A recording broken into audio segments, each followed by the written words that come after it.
to The Gauntlet, episode 110. My name is Rich. I'm Lowell. I'm Rach.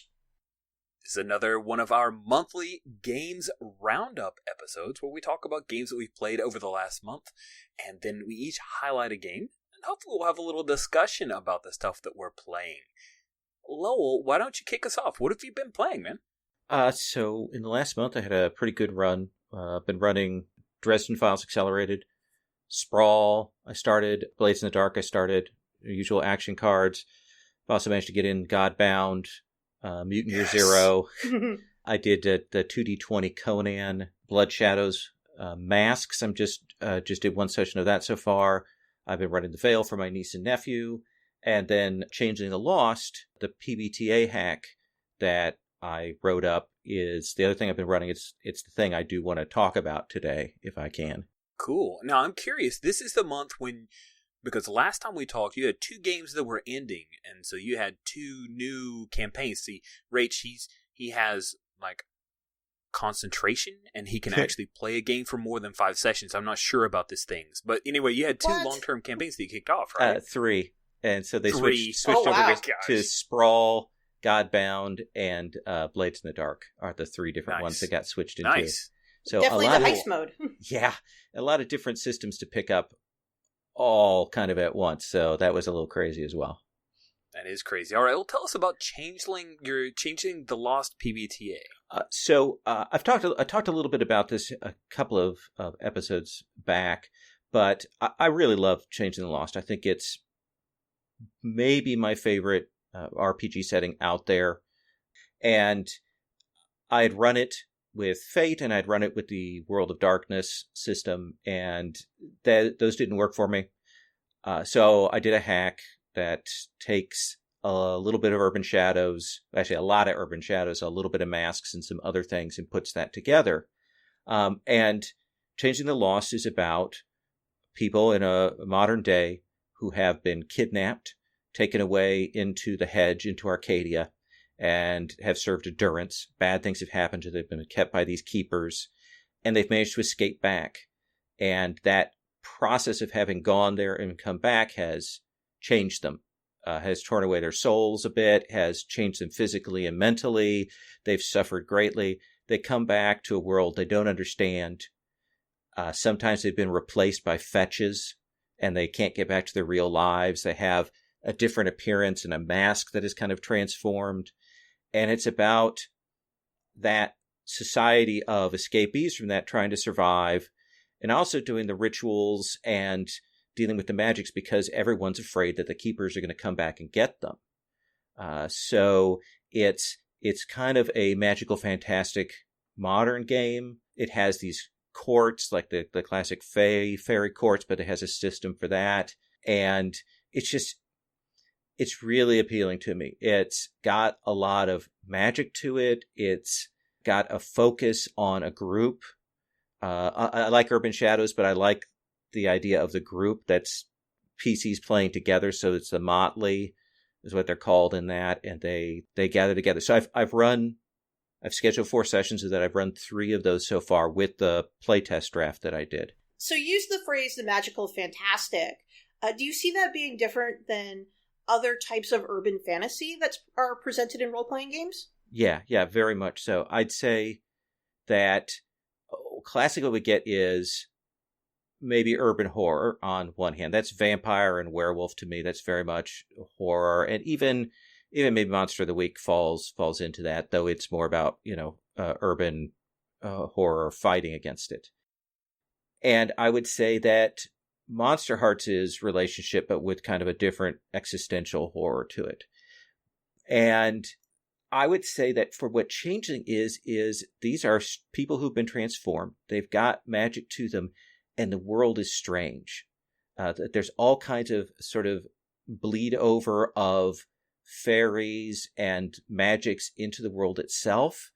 And you can have a world that is recognizably our modern world, but things are odd. And while there is that kind of fairy tale darkness there, it isn't all about that.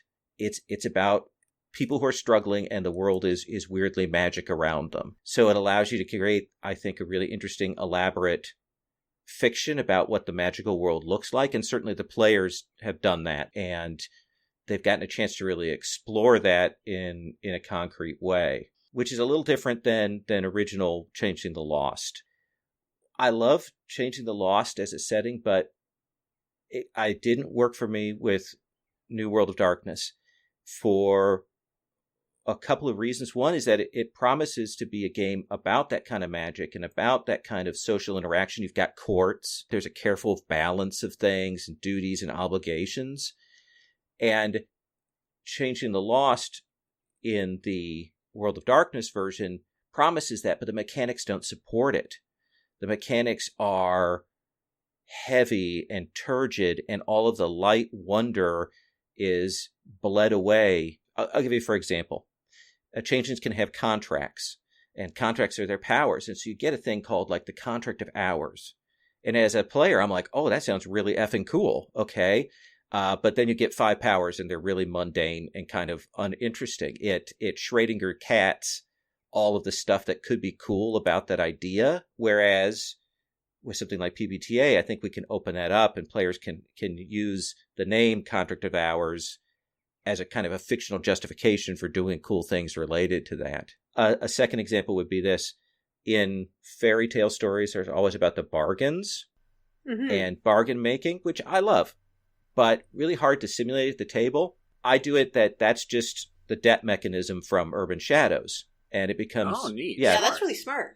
Whereas in Changing the Lost, the original version, there's a whole set of mechanisms for building contracts. Well, we're going to do this, and we're going to build the pledge this way, and you can get these benefits for it, and it's going to last this amount of time, and we have to make this kind of roll for it, and we have to do this and that and the other thing that absolutely bleeds all of the wonder right out of it. So that's why I did this version and why I dig it. And I built playbooks, and I built all kinds of questions about NPCs, and I stole all sorts of things from the previous Changing campaigns that I'd had. And, we spent the usual, hour and a half, maybe more doing character creation, and I loved every minute of it. The more I do things like this, the more I realize I do love character creation. PbtA obviously handles social things, I think, better than most games, because I think we can do the mechanics, we can do moves if we need to. They're equivalent to other kinds of interactions and challenges. And so that's another reason I like it, because we do get those details in there. It was a group of people, all of whom had played Changeling before. And so they did know the sort of the background and the lore, which is good and bad maybe in some ways, but I'll come to that. I love games that are set in a city where there's places to move around, but there's kind of a centrality to it, and there's lots of NPCs. I love just great swaths. Rich will attest to this from the Mutant Year Zero game. I'm just going to put as many NPC pictures down on the table, and we'll see what happens. Yeah, it's like he had a deck of playing cards all with pictures on it, and he just dropped it on the table. Oh, I've definitely done that in Urban Shadows and Monster Hearts, just having a stack of index cards of everyone's notes. I think online, it's actually easier to track that. I do that face-to-face at the table, and I used to print out pictures, but then I'd print out like 300 pictures, and we'd only use like 5. And so I go to the index card writing of things. Online, I can have those images now, and I can put them in a place where people can write on them and mark on them, and we can really see them, and they're not getting in the way. People can check them out while I'm taking other people's turns. So I love that. So I think that's helpful. I'm wondering, because for people who listen to Gauntlet, when Jason has talked about Urban Shadows, he's often talked about the sheer number of NPCs in that game. I wonder if kind of the modern city setting needs a lot of NPCs to feel large, cosmopolitan, to kind of give that verisimilitude. Do you think that because I don't know of ever, like, there are too many NPCs in this Dungeon World game that I'm playing. I've never heard that complaint, right? Yeah, Dungeon World assumes that sort of that D&D mantle of we're moving from place to place. Maybe we'll go back to a hub town, but probably not going to be that fleshed out. With Changing, I think because they are tied in one group, at least the way I've structured it, I think there's a little bit less of that. But I still keep putting them out there because I think that, at least for me, I want to throw those names and pictures out there and see which ones players go to. And those are the ones, I mean, I think this is a technique we all use. Those are the ones we're going to zoom in on. So I like to put a ton out there, and then whoever people will actually remember the names of, that's a good sign that maybe they hold some interest for the players. Yeah, see what sticks, and the ones that don't stick just become collateral damage to raise the stakes. Yeah. Would you say that most of the people, well, your group, you said, have all played Changeling the Lost, so they already understand? Because I'll be honest with you, when you were describing this to me, I got a little lost. Like, I can guess what a fetch is. It makes me think of Last Starfighter when he got replaced. I'm guessing it's something like that. It's exactly like that. Mm-hmm. Yeah. Sweet. Last Starfighter reference for the win. Yes. But would you say that this is primarily an audience of people who are interested in Changeling the Lost? How much would people have to read to get into this game if they aren't coming from that vector? As a player or as a GM coming in to run it, which would you say? For a player, you're the only person who's going to run it. Yeah, I'm not going to let anybody else run it. So you're running it. But let's say, like, I don't know jack squat about Changeling the Lost other than it sounds horrific, but I would give it a shot. How much reading are you going to make me do? Because it's a White Wolf book, so I know it's like a 400-page book. How much do I need? If I were running it, and Rich, trust me, I'm going to pitch this to you, I would say you go and look at the playbook, and we talk about what kind of abilities are there, and I'd tell you that there are there are 6 different kinds of changelings. They're shaped by their experience during their time in the hedge, and they're pretty easy to grok archetypes. There are ogres, darklings, and beasts, people who are animal types, and they're pretty easy to get, and they have certain traits. There are different kinds within them, and when they come back to the real world, the city that is called a freehold, and there are these 4 courts. They're seasonal courts: winter, summer, spring, fall, and they're there to make sure that the rituals are kept up so they can all the changelings can hide and live their lives. So I don't think there's that much to get. With a GM who knows what they're doing, I don't think a player would have that hard time getting into it. And I may be lying to myself when I say that. I was thinking to myself there for a moment, do you think there's space for something like a changeling equivalent to paranoia, where you end up escaping, but you don't know everything about the Fey world, and there's things that have been kept from you that you're learning over time? Oh yeah, absolutely. And that's always been my assumption, is that the characters don't know everything and will introduce things as they learn them, because there are mysteries and secrets to the world.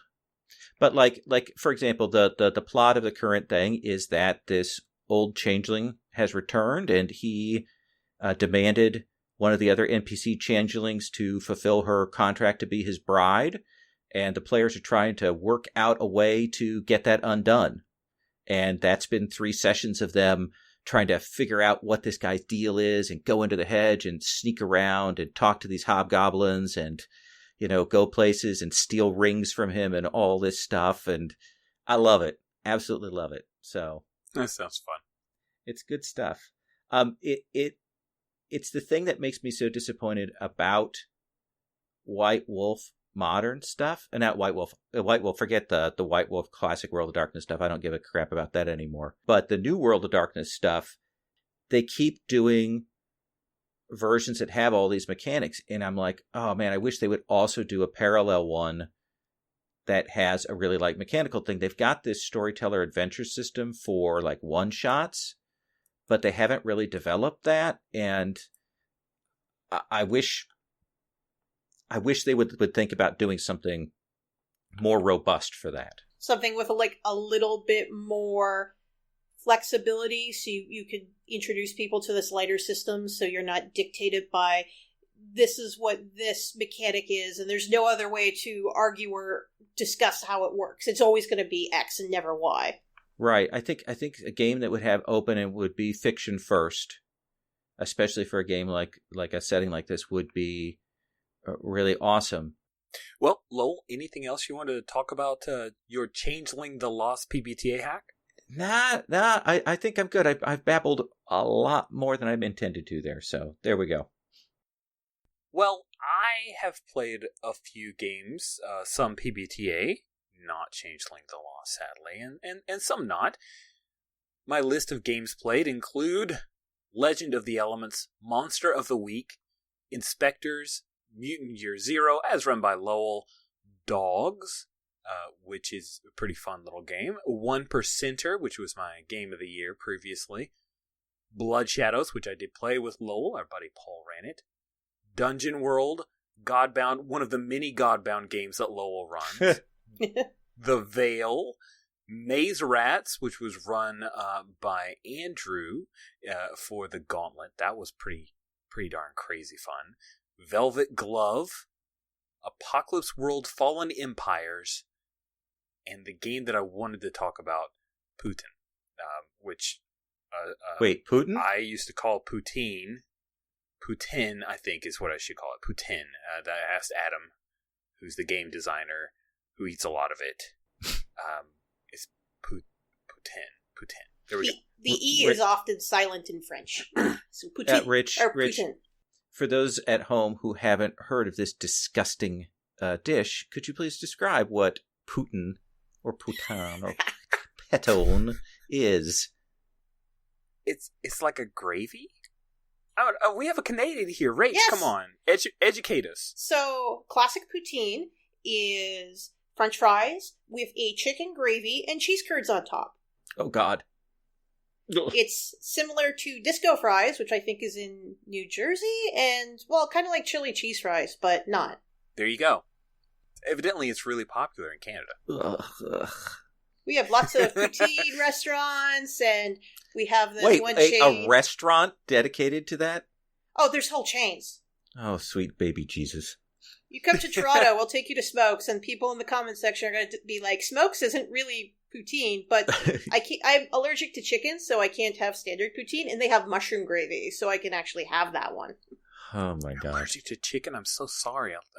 Okay, this is great because poutine is about the food, in that Adam created a game about a restaurant that serves it. It's free to download off of his website, which I love because it's apo.calypta.ca apocalyptica /Poutine. The inspiration for the game, which I love this, it came from a Dr. Tom the Frog episode with Sean Gomes, who created Uncharted Worlds. And during the weird little question that Dr. Tom the Frog asked Sean Gomes about, he asked him about poutine there. And Sean is a Canadian. He said he loves it, and that poutine is amazing, and it's also a food that's filled with regret because you forget, the experience of after poutine. Like, you enjoy the eating of it, and then there's regret afterwards because it is, filling and all that, and also fattening and all that kind of stuff. And that was Adam's inspiration. He said, "Oh, well," because Sean had said somebody should make a game about poutine, which lo and behold, Adam did. So it's on version 4, I think. He's still tweaking, revising the game, but it's fully playable now. It's about 13 pages. I had asked Adam, and I had been interested in this game for quite a while. Then he played it on the Jankcast. There was a 2-episode play of it with him, Jen Martin, and Todd playing it, and it just sounded so cool. I thought, this is a great modern setting, slightly lighthearted game that could work within the framework of Gauntlet City Limits. Now, after 18 months of Gauntlet City Limits, where I'm always the GM running it a couple times a month, I asked Adam to facilitate. It's a GM-less game, technically, but he facilitated because he wrote the rules. And so this was not only the first time somebody hosting GCL other than me, it's the first time that Poutine was set somewhere other than Canada because it was set in Gauntlet City. So the key idea is about love, regret, and food, mostly poutine. Designed for 2 or more players, and his influences for the game were Avery Alder's A Place to Fuck Each Other, Jason Pitt's Spark, and Dee Vincent and Meg Baker's Apocalypse World. And you can see the DNA of all of those pieces, parts in the game itself. It's set in a restaurant that the group creates together. The default setting is it's anywhere Quebec, a small town where that restaurant's kind of a big deal. And evidently that's legit, as Rach says. There's whole chains. Didn't even know that. So wrong. You should come to Breakout. We'll take you to a poutine restaurant. Or a food truck. Everybody creates a PC. Super simple. You can do it in seconds. It kind of reminds me of the simplicity of creating a PC in Remember Tomorrow. You name profession, a quirk, and a regret.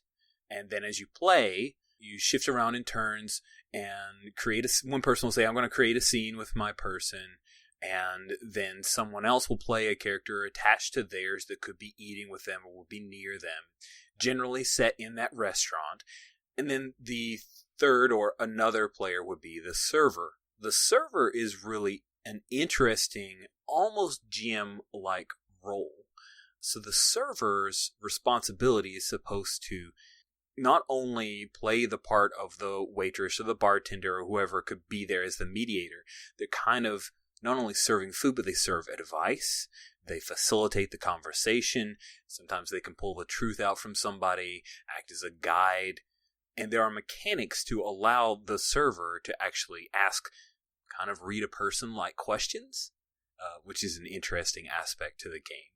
But those are based on an economy. So the server is the only person within the scene who can increase their tips. A lot of the terminology of the game is based around the idea of a restaurant, which I love the theming of. It kind of reminds me of one of those Ameritrash board games where there's like really good theming, you know? I dig that a lot.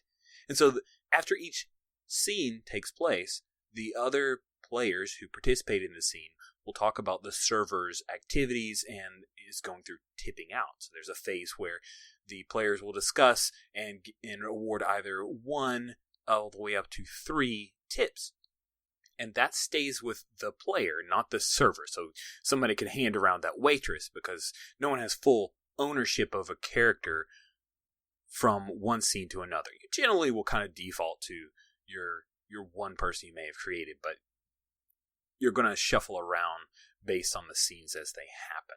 So those tips are, as I said, you can use those tips to buy moves. You can also use those tips to progress along the menu of scene possibilities, which I find fascinating. So that there are a couple pages of different types of scenes. I want to interrupt you here, Rich, because I do have to go back to this point, because this actually echoes a conversation that you and I have had on a couple of occasions where you've talked about flow and breaking flow and your dislike for scene-ending discussion / resolutions. And in particular, we talked about this. You didn't like it with Drama System. You don't dig it that much with Kingdom. We had an issue with it with Questlandia. And in fact, I think this is one of the problems that you mentioned with the latest edition of Primetime Adventures, but I could be wrong on that. So what is the difference? What makes this take on that palatable to you? That is a great question, because it should be a thing I hate. Primarily, it's because the games of Kingdom and especially Drama System or Hillfolk, those games, to me, feel like there is generally an A plot and a B plot that are flowing through, whereas our play of Poutine was very, it's like a jazz session, okay, right? And so I didn't know from one scene to the next where the next plot would necessarily lead us. It felt like we would start to lean towards a general arc, but you could choose the next scene as a player and buy into it. You could buy this menu item and say, okay, I'd like to have a discussion about a promotion that I might be up for, right? And that could be the topic. So it should be something that the old me wouldn't like, but because of the theming and because of the feel of the looseness of story structure and that we're just kind of jamming out a few different scenes, it didn't feel as obtrusive. So the strong structure, because certainly both the examples, Drama System and Kingdom, have very strong structure to how you resolve those end of scene things. Right. Okay. Right. And they're also really long. Within the hands of a particular GM, yes. In my hands, yes. Okay. I'm sure. But for tipping out, it's really quick. It's like, okay, is it 1 to 3? Well, you did this thing, you did this thing. By the way, here's the deal. Nobody wants to give you 1 because it's like it's basically like rounding it off to the nearest dollar is the asshole tip, right? And 3 is like, it doesn't, so usually you go with 2. Like, usually you just kind of have a very quick, like, 30-second conversation, you go with 2, and then you move on. Okay. And if somebody really goes over and above, they might get 3. It's usually between 2 to 3. So the decision factor is very low impact, and I think that might be another aspect of it. So the menu scenes are interesting because they flow from breakfast, which is where you kick off your character. You can actually, even if you just snag a character or come up with a name, you can pick out an appetizer, which would kind of half make your character for you. So it's really quick pick up and play. Once you go from breakfast, you can go to lunch, where you talk about complications, as I mentioned before. You can go on to dinner, but you have to actually, to get to dinner, which would help you to bring the story arc to a close, you have to spend for it. So there's an economy of, you have to be a server to get the tips to be able to advocate for your character to close out their story arc, which is an interesting approach. And I enjoyed it. It would take some practice. This is one of those games where I had a good time, but I also realized after the fact things I could have done better. And so there's a little bit of strategy with some free-form roleplay, which is pretty cool for me. Like, I usually find them one on the other spectrum, right? And this one had an interesting mix. Do you think that interesting mix would go well with people who aren't familiar with freeform or rotating GM games? Or do you think it would cause a bit of a barrier to entry? I've been thinking about that quite a bit, because there is not that more conventional style of RPG expectation that you have to break down. But if you have a loose structure and you already don't know how an RPG works, is that easier for you? I would love to play this game with some neophytes, some people who haven't played RPGs before. I feel like if you've got a person who's good with playing pretend, like this could be on the One Shot podcast, and they could grab some of those improv actors and they would jam it out and have a really good time with this game, I think. So that's kind of a half answer because I'm not a new player. Well, do you feel there's enough structure at the beginning of, because the beginning of the game or the beginning of the scene is usually where things stall out and someone's going to have to, make a run for, we're going to try to get this game running or it's going to fall on its face, I find. That's the part that generates a lot of anxiety. Do you feel there's enough guidance there, particularly with someone new or someone new just to the system, to get an idea of, okay, this is roughly where the game is supposed to go? I feel like it could do with a couple of kind of microfic examples of play, maybe a replay in here. I think someone who knows how to do this kind of thing, it's really easy to pick up. Like, I'm looking at the page 8, appetizers, introductions, the mayor who's always fair. Okay, great. He's got a new job. Oh, great. So I'm playing the mayor who's always fair. He just got reelected, and he's coming here and he's kissing hands and shaking babies or something like that, And that could be our kickoff for the scene. Somebody who doesn't think quickly on their feet, could it trip them up? Possibly. Like, I could see a page or so walking through that. It's like I said, it's 13 pages, so you could easily increase the page count, especially since it's PDF. It's not like you have to pay for more printing, right? Exactly. That's something I think about, is like, is a freeform game easy to pick up for somebody who doesn't have kind of our baggage of having played these kind of games for 20, 30 years? I don't know. And I will mention that Sherry's played a long time, but she kind of hates games where they drop like small cues on the table that you have to then riff on. Like they had the taglines in the old Dying Earth game, and she despised having to kind of on her feet riff off of just this one or two things at the table. And she was always fine, but she always felt like she was being clumsy and leaden when we did that.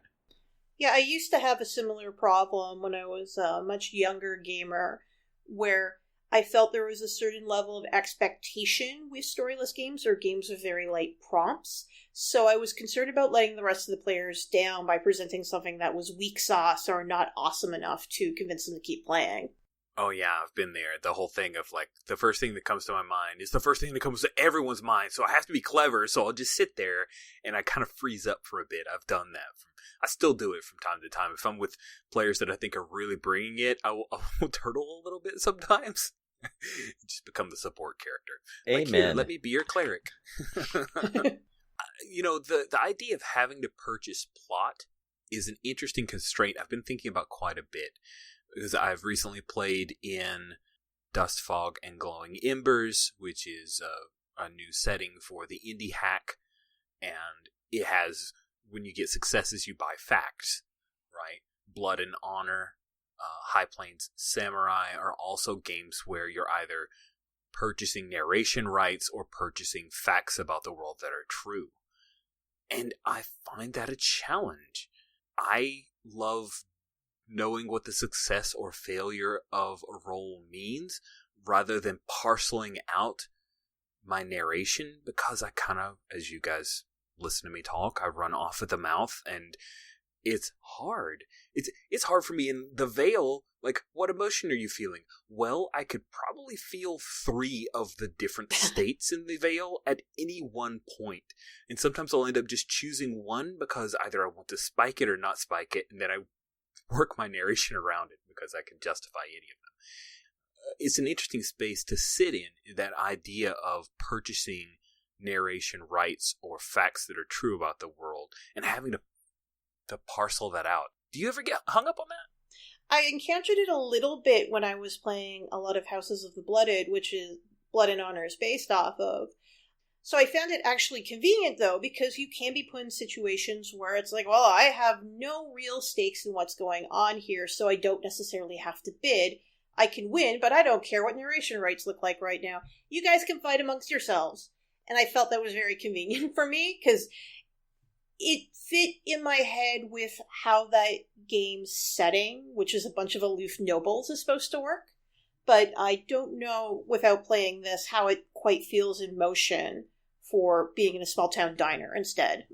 It's also an interesting case that you bring up, because kind of on Slack for the Gauntlet today, there was a lot of discussion about abstract currencies and mechanisms, and some people disliking them because they didn't have, a concrete connection to the fiction. And so as the fate advocate, I was saying, well, I think fate points work, and they do these things. And fate points obviously can be used to generate, declare things about the scene. But others objected to that because the fate points themselves were so meta and didn't have a reality in the fiction. And so, and I think what you're talking about in terms of fact declarations definitely falls into the latter category of super meta. Yeah, it is. But then we play these story games, right? So if you're going to parcel out mechanics in a story game, well, then what do you mechanize? And mechanizing facts about the narration or the setting or the people makes sense. It's just a weird place to sit. It's one of those where I have the baggage of I make my character, I play my character. I don't want to jump out of their skin unless I gotta. That's kind of my default assumption. I can roll with some story games, but it is an interesting challenge that when I am butting up against those purchase facts and purchase parts of the story economy, there's a little hesitation for me even now. And I've been in indie games playing them primarily for quite a while. Yeah, I really want to see it in motion, because the one thing I go back to in my head is Golden Sky stories, where you have your high-end powers which change the narrative in big ways, but they're throttled in a way that you're never going to see those before late in the game because they require so many points to accumulate. And a lot of people I knew introducing them to the game got hung up on it, say, why can't I do my big showstopper power now? And my answer was, it's meant for the end of the story. This is going to be the game changer. So that's why I want to see how the balance looks in terms of purchasing narration rights and plot points.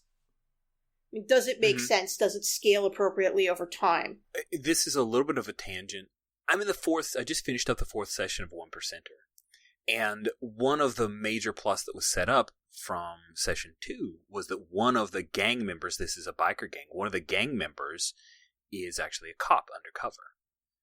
And in session 4, that issue really started to come to the fore. Like, the players were really pushing on that, and there was even an indirect accusation of something that didn't add up from the little stinger cliffhanger at the end of session 3. And in the post-game chatter that happened in Discord, which, by the way, is super fun, there were 3 players who were all like, I really didn't want this to come to a head in session 4. I really wanted to save it for session 5. Like, I really wanted to find a way to work around this full conflict coming to a head until the final session. Like, that was just their natural inclination. And I'm the GM, and I'm like, I have no problems with this going down in session 4, because sometimes aftermath is really interesting. And watching the aftermath of a witch hunt from one guy who's undercover, and where does that drag out, and what kind of pain does that cause you, versus waiting until that being the last moment of the game, and then the shot's fired, and boom, Finn, we run credits.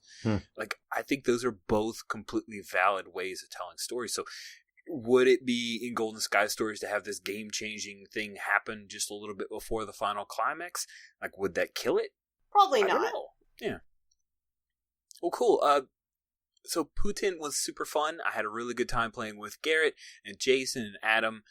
We jammed out several characters. We had a mother-in-law who was hilarious. Garrett played a great old lady mother-in-law. It was awesome. Oh no, it was a grandmother. A great old grandmother who was worried about going into the home. Rach, you had a question about the fact that it's set in Quebec. Did you want to chat about that? So I did have a thought. I read over the currently released document right before we podcasted to get some notes. And the thought I had, and I was going to throw it out to you guys, if it wasn't for the fact that Poutine is usually associated with Quebec, could you name this game any other food product and set it anywhere else in North America? Do you feel the nature of Quebec as a setting is intrinsic to the game? So, my point of view, no. I said it in Gauntlet City. We called it a Poutine restaurant because that's the name of the game. It could easily have existed in the same space as a coffee shop and would have made even more sense in Gauntlet City, since at Lowell, he's in the Midwest, and Gauntlet City I think of it as like almost Chicago. There will probably be a lot of people who will be like, what is this Putin stuff? Okay. I don't know. Is this Russian?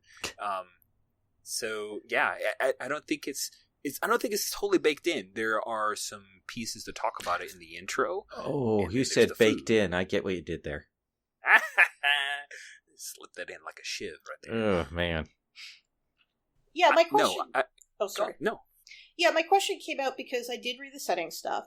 I am from English Canada, but my family on my mother's side is from Quebec, and I read through some of the setting details, and it felt like it was touching on details that would be very controversial in Canada and unfamiliar to people outside of Canada, but with a very light touch.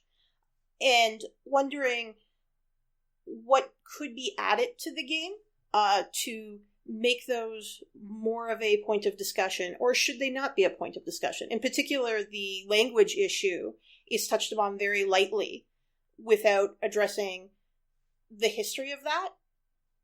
And I was wondering, so in particular the language issue, Quebec is a predominantly French-speaking province. There are laws that make French the first language as opposed to the second language, is usually where it ends up in the rest of Canada. And there's a long and complicated history as to why that is. But it's mentioned to people reading in passing with no opportunities to read a little bit more as to why that would be a point of conflict. And it sort of sets it up as a point of conflict in the setting, saying this could be a point of tension, and then it's never discussed again. So, I find that idea interesting. I don't know if it would be compelling to people outside of Canada and Quebec. I was just looking for like maybe a little bit more guidance, saying, for a bit more, here's some suggested reading. I think that's fair. Yeah. It mentions it very lightly and says, hey, this is a problem, and it never gives you tools to deal with that for us ignorant Americans who don't even know what the gravy stuff is, much less do we understand the Quebecois and the struggle about language, which you've educated me a little bit, Rach, and it's pretty fascinating, and kind of Canadians aren't always nice. I find sound like you guys are always nice. Well, that was something that came up with Canada 150. There was a lot of discussion of Canada's history as a colony and the baggage that comes with colonization, the underrepresentation of Native peoples, which is a whole other discussion. Because Canada does present as being bland and boring and polite to the rest of the world. And that's, we're the polite people on the global stage. Let's not talk about our internal issues in the same way that I might not be familiar with all the local internal issues in parts of the U.S. Yeah, and I mean, it is a stereotype that we don't know history, but I think it's one that has a strong validity, especially Canadian history. I think we don't really talk about it in Canada either. Yeah, so, yeah. Well, that is what I wanted to talk about Poutine. The last session is tomorrow night. I'm stoked for it. I think it's a really neat game. I know Adam is working on the next iteration of it based on some of our thoughts and feedback and play of it. And he said that's coming in a couple weeks.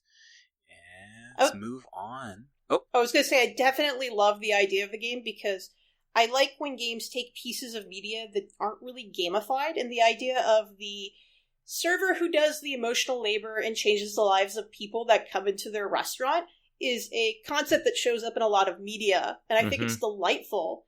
Because I could think of, this is like that anime bartender, where it was the magical bartender who could figure out exactly what drink to emotionally help these people who came into his bar with problems. Or, what was the other example I found? When I was running it by my fiance Rob, he was like, it's like Corner Gas, where it's a gas station in the middle of nowhere, Saskatchewan, and people just wander in. That's neat. That is really cool. Awesome. Rach, what have you been up to? I've been crazy busy with work getting money for Gen Con. However, in my spare time, I've been playing a little bit of Fall of Magic with some local friends. We've been campaigning to play through the whole map. I've been playing some more Apocalypse World, where I've been playing my Skinner, where we have a party with a hard holder, a quarantine, and a brainer, and that's been as upsetting as that sounds. I tried out a single moment the other day, but the game I ran for monthly meetup, which I'm going to talk about today, is Witch Quest. Witch Quest is a Japanese role-playing game from way back in 91. It's considered Yeah, it's really old. Man. Occasionally I play old stuff and run old stuff. It confuses people a lot. It's considered one of the earlier examples of either referred to as Hono Bono, which means heartwarming, or pastoral role-playing games. So a game like Golden Sky Story is related distantly to Witch Quest. I believe Golden Sky Story mentions in the text specifically this was an inspiration. I'm going to butcher it. So it was written by Sugimi Wakaaka, I think, or Wakiaka. I'm sorry. I would say Wakiaka. Yeah. I think you're right. Translated by Aaron Clooney, who you will also remember as the translator for Golden Sky Stories and Maid. It uses a older system called Apple Basic, which I have never actually encountered before. The unique form factor is, this was an adventure planning services game, so the front half of the game was a replay, which we're familiar with actual plays, right? Actual play podcasts. Replays are a actual play sort of typed out, where they give you a structure of the session. They will sometimes break down and show you, this is an example of a rule, or give commentary about what the jokes that are being made are. But it's like reading an actual play. And then the back half is the rules.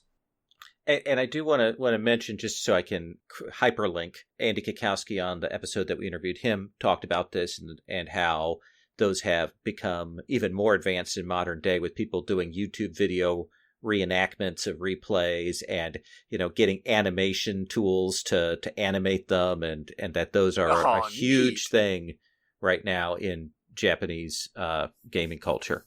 I love going to, so there's independently published comics in Japan. It's a whole other discussion, but they'll show up on resale stores after conventions, and there's replays that will actually show up as well, sort of independently published. So I'll be like, hey, look, there's this Golden Sky Stories replay, and I don't read Japanese, but I really want to own it, but I don't want to pay $30 in shipping. So, Shinobagami, which is going to get released eventually, is going to have this same form factor. I think it's going to be the first time that's going to be fully in an English release.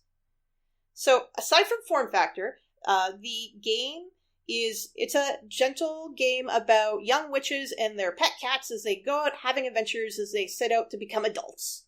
Which sounds super cute, right? Mm-hmm. And the neat thing for me is all the player characters are two-player teams. So you always have a witch and you have their cat, and they have sort of shared character sheets, and they can share powers back and forth. So there's this spirit of camaraderie. When I ran it, I had two teams. And my people who showed up to play my cats, they were super into it. I had a guy, and on our online signups, he's like, I'm showing up and I'm playing a kitty. And he friggin' brought it. It was amazing. And we had a woman who's somewhat new to our community playing his witch. And they were so delightful. And there's so much space to have just happy, fun times in this game. What worked for me again was the teams. I love Honobono games. I love that idea of making a very positive emotional space, because I also like games that crush your soul a lot, but it's neat to invert things. Mechanically, it is clearly a game from 91. So, stat checks. 12 Stats pages are all of random. weapons? Oh, no. You know how, like, really old school games, how you just randomly roll all your stats? You know, you throw down the dice, and it's like, that you're going to play that character as those dice land. You're going to have, like, an intellect of 1 and a strength of 2, or...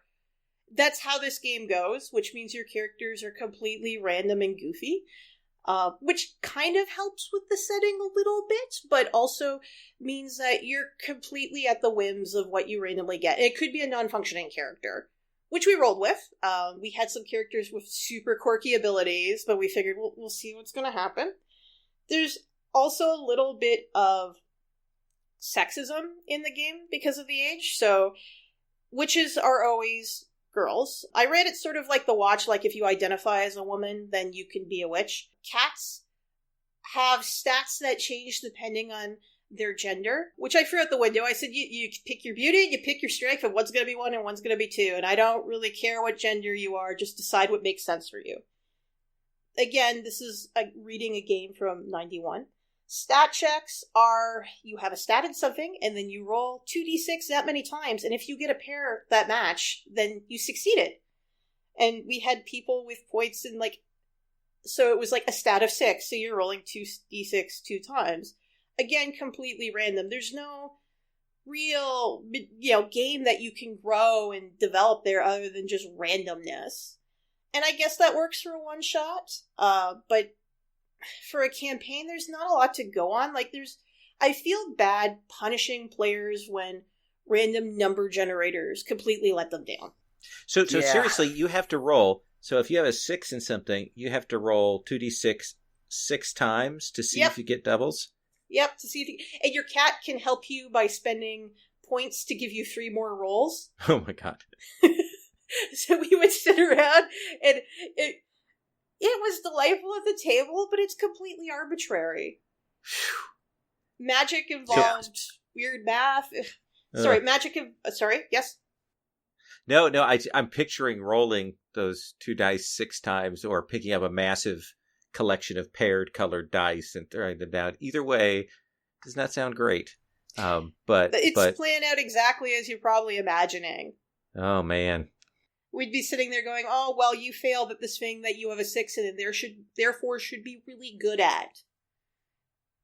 I love the idea of, these are 13-year-old girls, and they're leaving home for their first time, and the adventure that's in the initial game is this gut-punching, just emotionally charged adventure where you're dealing with a boy who had a severe medical illness, and then his father was never emotionally the same, and the boy is blaming himself, and you have these young witches who are like, oh, kid, it's okay, we're gonna go find out why your dad's so sad, which, as an adult, just feels so intense, and then it's like, okay, randomly roll 2d6 a million times now. Man.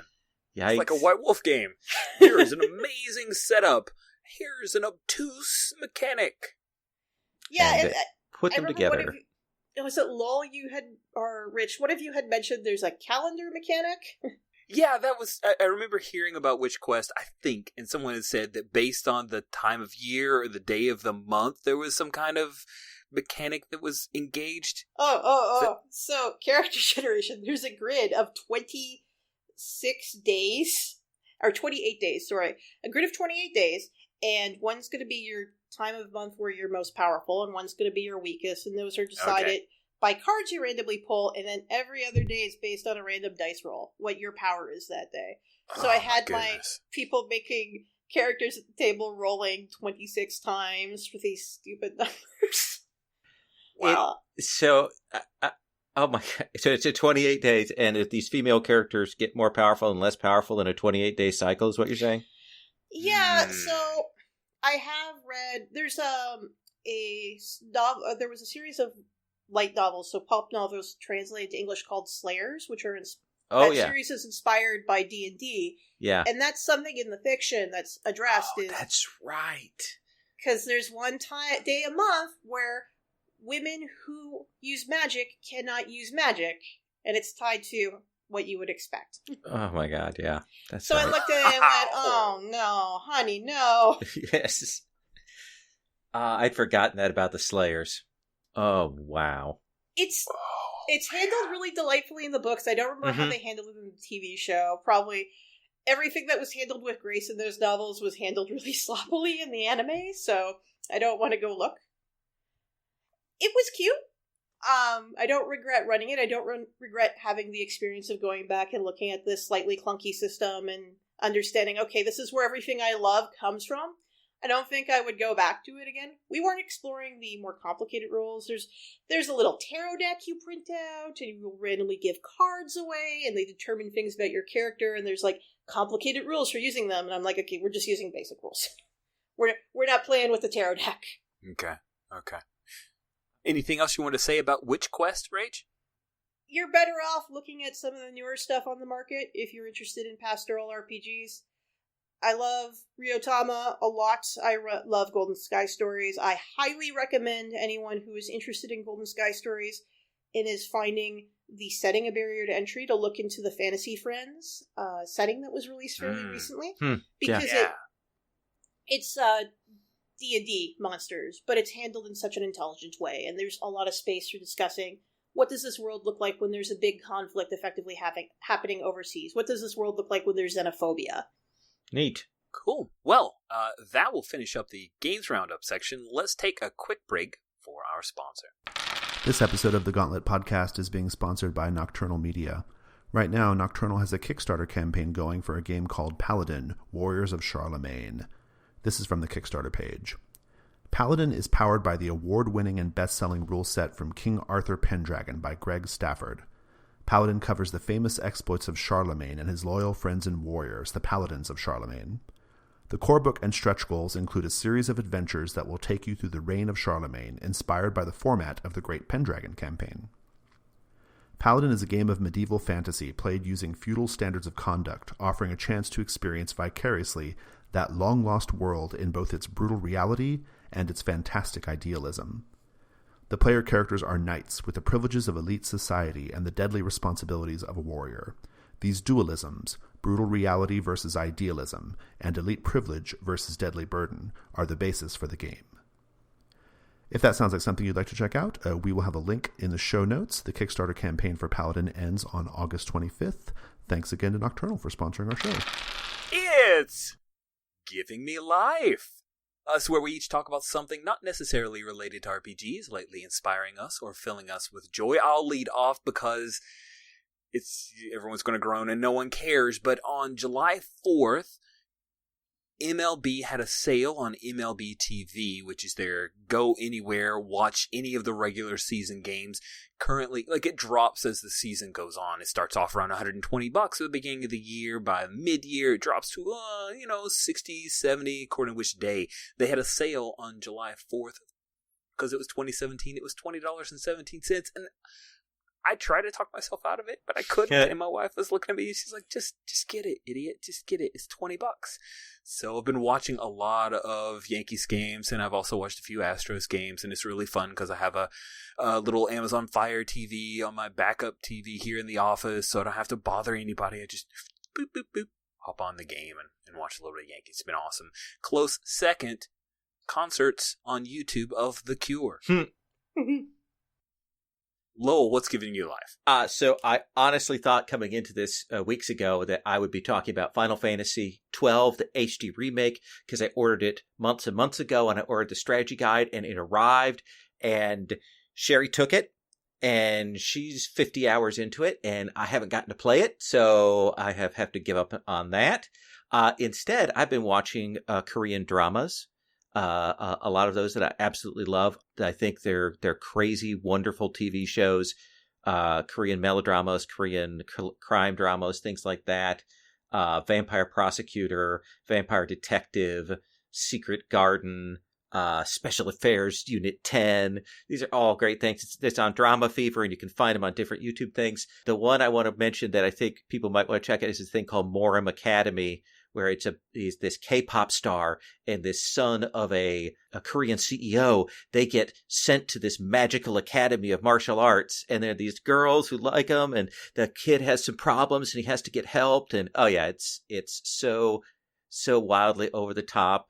The great thing about these Korean dramas, besides everyone in them is beautiful, is they're so absolutely melodramatic, and most of them are a season.